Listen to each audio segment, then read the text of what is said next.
Let's be real for a second. There is nothing more frustrating than training hard, sweating through shirt after shirt, but when you put on a t-shirt, the sleeves are still flapping in the wind. You look in the mirror, and despite all those curls, your arms just look flat. I've been there. I remember measuring my arms every single week and seeing the tape measure refuse to budge. But here is the truth. Most people stay skinny because they treat arm training like an afterthought, or worse, they're doing the wrong exercises with the wrong intensity. Today, we are fixing that. We are moving away from hope and moving toward strategy. I am going to break down the exact first-step protocol to take your arms from thin to thick. We're talking anatomy, exercise selection, volume, and the one nutrition hack that actually dictates arm size. And you need to stick around for step 4, because without it, the first 3 steps are literally a waste of your time. If you're ready to fill out those sleeves, hit that like button, and let's get into step number 1. Step 1 requires a mindset shift. When guys want big arms, what's the first thing they do? They run to the dumbbell rack and start doing bicep curls until their wrists hurt. But look at the anatomy. The triceps brachii makes up roughly 2/3, that is 66 of your upper arm mass. If you have massive biceps but flat triceps, your arm will still look small. If you have massive triceps, your arm looks huge from every angle, even when it's relaxed at your side.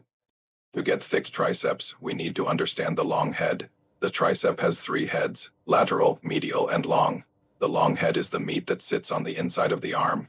It's the part that gives you that hanging sweep. And here is the kicker. The long head is only fully activated when your arm is raised overhead. If you are only doing rope pushdowns, you are neglecting the biggest part of the muscle. For step 1, you need to incorporate overhead extensions. This could be skull crushers, overhead cable extensions, or French presses. This puts the long head in a deep stretch. Stretch equals growth. So the rule for step 1, for every set of bicep curls you do, match it or even exceed it with a variation of an overhead tricep extension.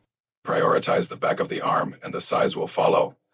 Step 2 is about exercise selection. There is a saying in the bodybuilding world, you can't shoot a cannon out of a canoe, meaning you won't have 18-inch arms if you have a weak back and a weak chest. Before you do your isolation work, you need heavy compounds. For biceps, the weighted chin-up. This allows you to overload the biceps with your entire body weight plus added plates, something you can never do with a dumbbell curl. For triceps, the close grip bench press or weighted dips. These movements allow for maximum mechanical tension. That is the primary driver of hypertrophy. But we also need to talk about the illusion muscle. This is the brachialis. It's underneath your bicep. When you grow this muscle, it literally pushes your bicep up, creating a higher peak and making the arm look wider from the front view. How do we hit it? Hammer curls. If you aren't doing hammer curls, you are leaving width on the table. So your routine for step 2 looks like this. Start with a heavy compound, then move to your isolation, and always include a hammer curl variation to widen the arm.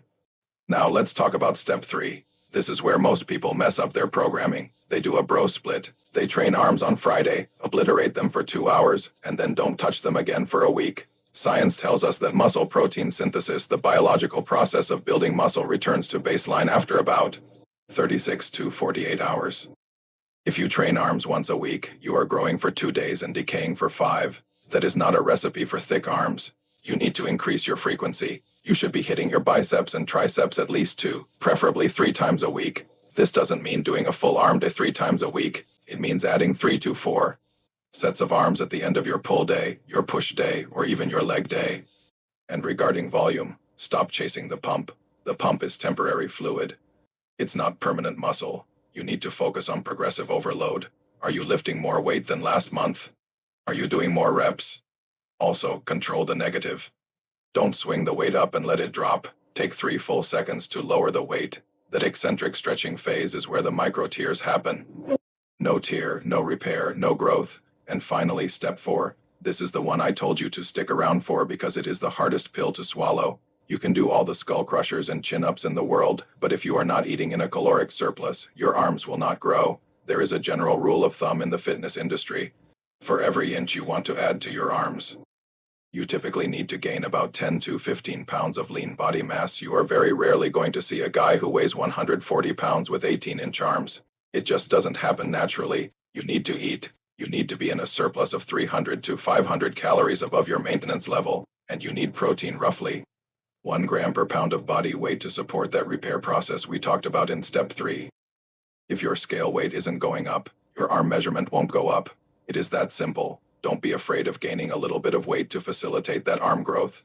You can always cut the fat later, but you can't sculpt a pebble. You need a rock. So let's recap the blueprint to thick arms. Prioritize the triceps, specifically the long head with overhead extensions. Train arms to 3x a week, focusing on progressive overload, not just the pump. Eat in a surplus. Grow the body to grow the arms. It doesn't happen overnight. It takes consistency. But if you follow these 4 steps for the next 12 weeks, I guarantee you, we'll need to go shopping for some new t-shirts if you found this helpful. Comment the word thick down below so I know you made it to the end of the video. Don't forget to subscribe for more no BS fitness advice. Now go lift something heavy. I'll see you in the next one.